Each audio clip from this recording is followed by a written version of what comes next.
Okay, so I'm back to talk about the depth mic again, and I grabbed the interchangeable anvils that came with this set. So it's a 0 to 3 set, and I'll just show you how to demonstrate, or I'll demonstrate how to change the anvils. So you just twist off the cap and pop out your 0 to 1, pop in the 1 to 2, slide it on, put the cap on, and you're ready to go. Keep in mind, this is the ratchet, and this is where the cap twists, so every style is a little bit different. So, take a look for where it separates, but typically you'll separate with the same size diameter as the body here. And then we can grab a 2-inch block, and we can check our full range of travel. So we'll get close.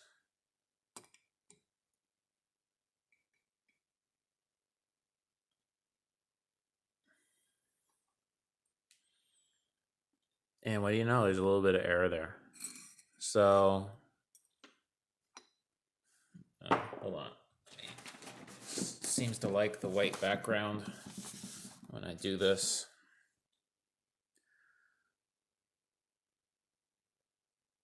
It was a little bit, didn't quite close on 0. Oh man, I don't know why you guys can't see that in this video.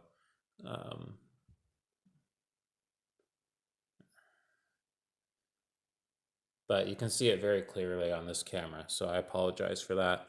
But this is why I record from both angles, so that you can see exactly what I see. But it's about 3 or 4 tenths off from 0 across that whole travel, and that's not surprising. I would maybe try to adjust the sleeve if I could, and try to get that closer to 0. If I'm working with steps that are 2 inches and 3 inches long, then maybe I need to just calibrate it for that range rather than calibrating it on the rock at 0 and then putting in a bigger anvil. That's why I like to check with the Joe blocks. But I mean, there's not much else to those mics, so we're gonna move on to the groove micrometer, like I said at the end of the last video. And unfortunately, I don't have one of these with me. If I can get one and I can record a video, I'll try to show you. Unfortunately, the way groove mics work is that you're typically on some internal features, so it can be hard to show on camera anyway. But when you take a look at a groove mic, the business end here has a couple of anvils, which I've drawn a few different applications for those anvils, but you can measure the groove, a negative groove thickness, a positive groove thickness, and then you can do outside steps, inside steps. But basically, you can register on either side of each flange. So you can register on the top here, or the inside, on the inside or the outside here. It doesn't really matter.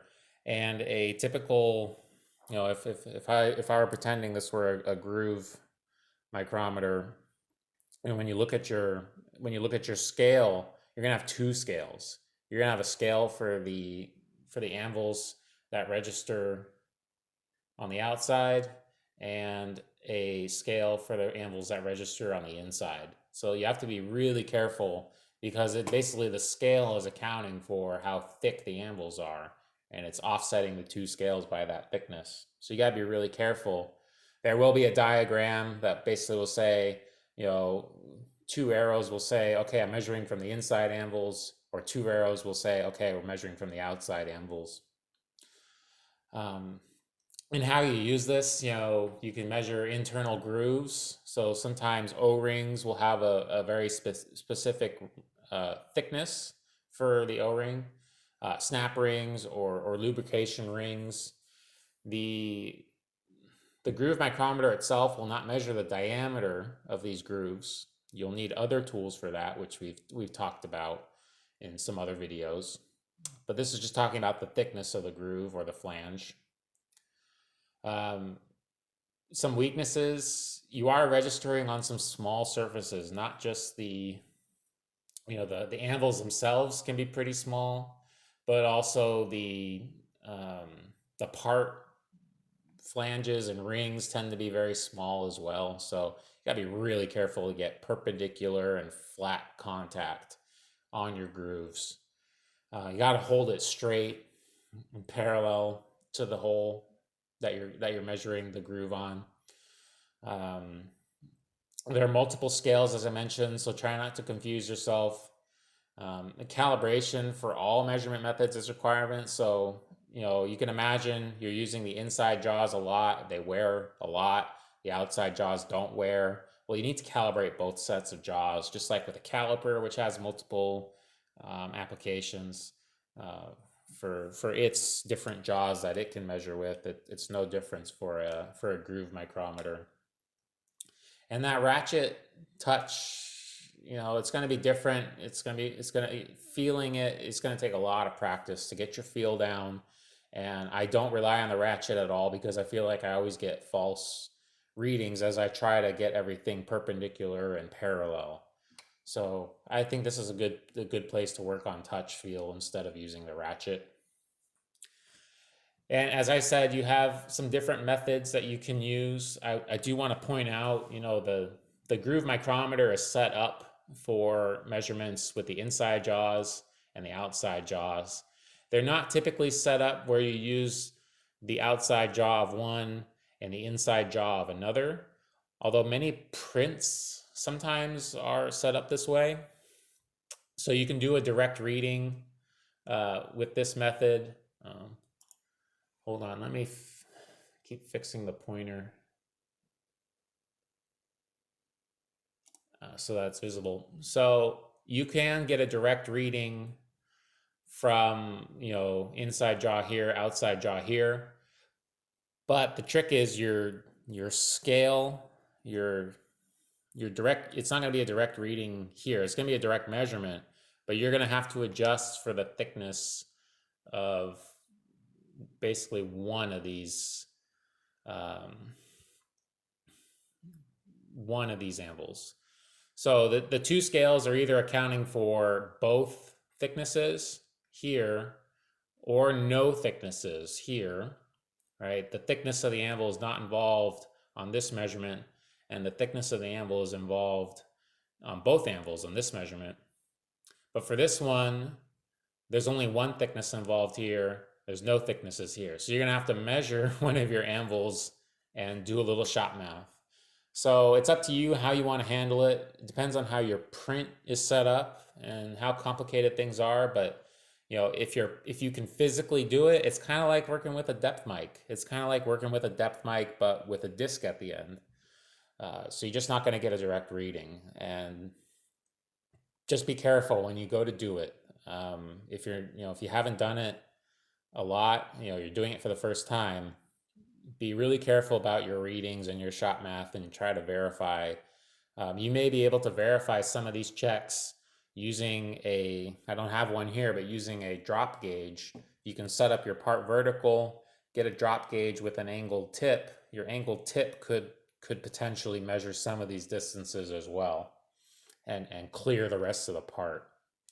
So something I've done a few times. I've had to do this on some parts, and once I got the hang of it, actually was pretty useful to get a direct reading, and I felt like I could control it and do it. I just had to do a little bit of shop math with the thickness of one of these anvils.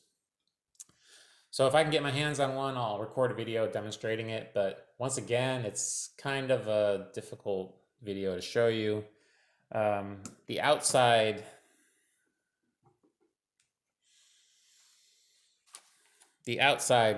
portion of it would work pretty much like a disc mic. There's almost no difference to comparing to a groove mic and a disc mic. It's pretty much the same here, except with a disc mic, you can only do the outside groove. But with a groove mic, I would actually be able to do this inside groove also and measure how thick that is. So since I don't have one of those, I have to use a caliper, or I can use a pin gauge, a Joe block. You could do a lot of other things, but a groove mic is also one application where you could do this measurement as well. And it works just the same on the outside as the inside. So when you have inside grooves, that's when it's really the best tool, as many of the other tools won't be able to. All right, now we're pretty much at the end of talking about different styles of micrometer. We're just going to talk about how you can take a typical OD mic and you can attach a tip onto the anvils and get whatever style you need. So this is a very cost-effective way to get all the different styles you need and not have to buy a bunch of different mics. Not only for like 0 to 1 mics, but you would need to buy them for 1 to 2, 2 to 3. If you needed blades and discs in those size, that's a lot of mics you have to buy. But you can only buy, you could just buy one set of tips and put them on any size OD mic. So I like to do this a lot. I've done it with thread gauge attachments to turn a typical OD mic into a thread mic. That's a great application that is very cost effective. There's another style where instead of having this tip that slides on, you can actually buy micrometers that are set up for multiple tips, and that will slide in and register a lot more securely than these rubber tips that kind of grab onto the outside of the spindle. So I'll demonstrate that in a minute. Let's talk about some strengths and weaknesses first. Like I said, you can transform any OD mic into other styles and it's less expensive. But some of the weaknesses, you do get some stack up error as you're adding more pieces to one end or both ends. You have to account for the thickness. You have to make sure that everything's perpendicular and straight. Otherwise, you may be putting new anvils on off center or crooked and messing up your reading that way. You got to make sure everything's flat and clean, right? No dust, no oil, no chips. You have to recalibrate each time you add the pieces, right? You've got to grab a Joe block and verify not only that the Joe block is zeroing, but also the stack up is correct and what you think it's supposed to be. And then you have to add or subtract your anvil stack up to account for your measurement. So one style of mic that I have here, it uses that interchangeable anvil style, but it has a more accurate version where it slides into an inside diameter. Is I have this anvil mic here where I can pull this. I have this thread mic. Pitch micrometer. Sorry, I'm struggling with the words right now. Pitch micrometer, where I can change this out for other anvils, and I can actually, with this style, I can change out both ends. So I can change out both ends to get different pitch measurements. And I talk about this gauge in great detail in the thread measurement video, and I do that mostly because I want to talk about all the thread gauge measurements relative to each other. So I'm not showing you too much about it in this specialized micrometer video, but this is a specialized micrometer for measuring threads. And I've got a bunch of different anvils that I can just slide in and out depending on my need. So these ones don't go in. There's other styles where, this style, as I said, it goes inside of a diameter and it registers securely. It has a stop, a very precision stop for it, and then I can check zero by closing it. There's other ones where instead of having the other common style would just add a couple of pieces to both ends or one end. Maybe you just want a round side on one end and you still want a flat on the other. And that would just add some thickness to your overall micrometer.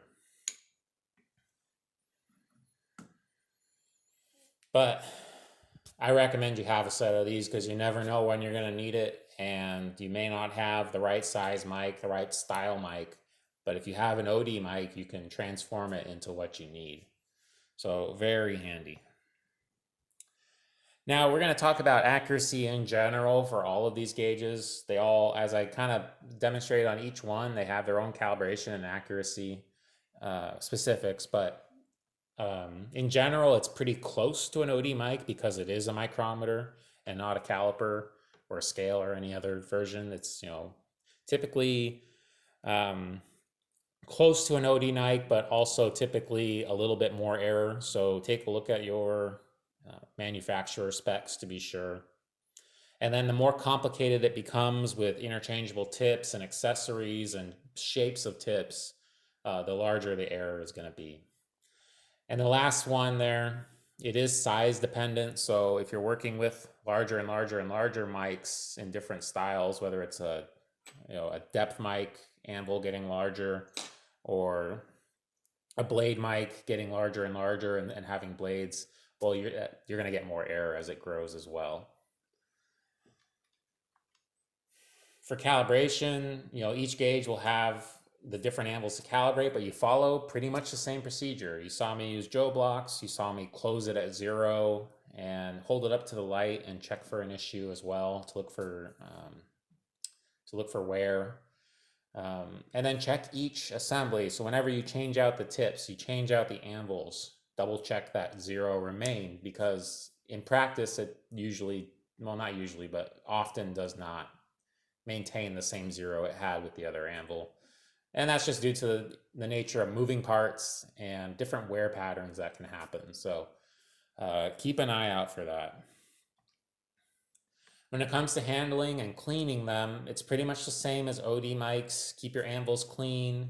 You can go ahead and when you're zeroing, grab a piece of paper and drag the anvils across. That'll still grab any chips and oil that might be there.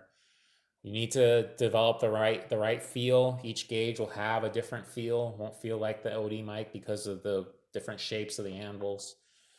And again, temperature differences matter. So treat it like it's a typical OD mic and keep it the same temperature as your parts. Don't handle it too much. Some people will say, and they're right, you will add heat to the gauge the more you handle it. And in precision applications, that might be a problem. It's not too much of a problem usually when you're working with these specialized style. You're not working with the most tightly precise parts. So you typically have a little bit more tolerance than you would with an OD mic. Maybe you have a really tight tolerance outside diameter, so you use an OD mic. But when you have these different shapes of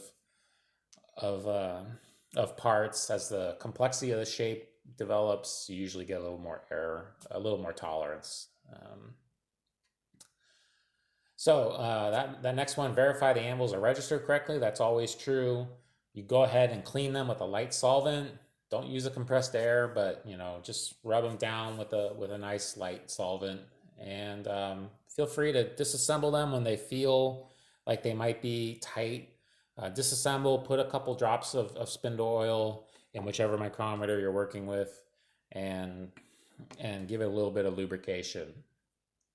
And while you're there, you can inspect it if anything's gotten in there to try to remove it. So in summary, you have a wide variety of specialized micrometers for many situations, and I covered the most common ones that I think you're going to see. I do apologize for not having all of them available, but for the most part, a blade and a pin micrometer, they're going to act just like the disc micrometer I showed you in the OD mic. And the only one that's a little bit different is the groove mic. Go ahead and check your catalog for manufacturer specs and ask them. You can always email these manufacturers, these big ones, and say, look, this is my application. What do you recommend?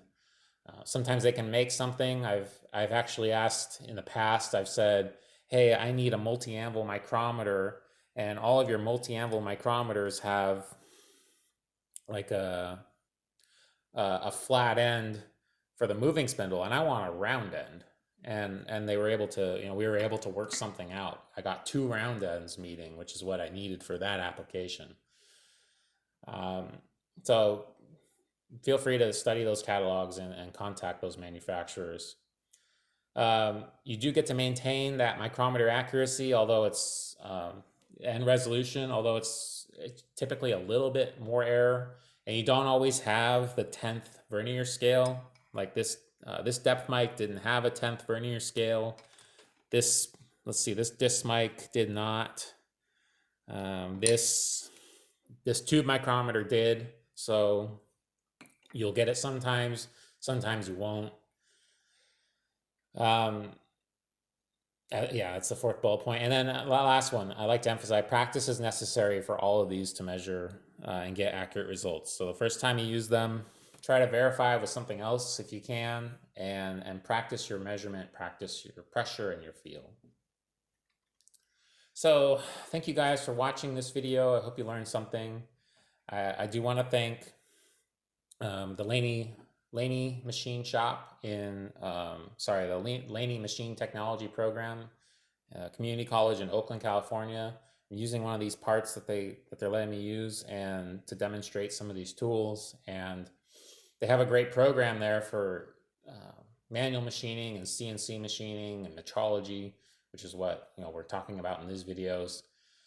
CAD design, blueprint reading, maintenance. They have a lot of good classes there if you're interested in getting into manufacturing as a career. They have classes, apprenticeships, certificates you can earn. If you took all the metrology courses that they require, if you took all the machining courses they require, you could get a certificate in one of those categories. I think they have another category as well. And you can get an associate's degree as well. If you take all the classes that are required, you can get a 2-year associate's degree. And if you do any of that, you're going to be setting up your career very nicely. A lot of employers are looking for that classroom experience and that mentorship that happens in classroom settings. So please check out Laney College in Oakland, California. If you're in the Northern California Bay Area, the machine technology program's got a great setup there. You'll learn a lot. And again, please check out my website, pragmaticmetrology.com, for more of these training videos on gauges and the concepts that help you with these gauges. And I thank you for watching. I look forward to the next one. And my next video, I'm going to do a quick kind of exercise with all of these specialized micrometers. So check that video out as well. Thank you for watching, and I'll see you next time.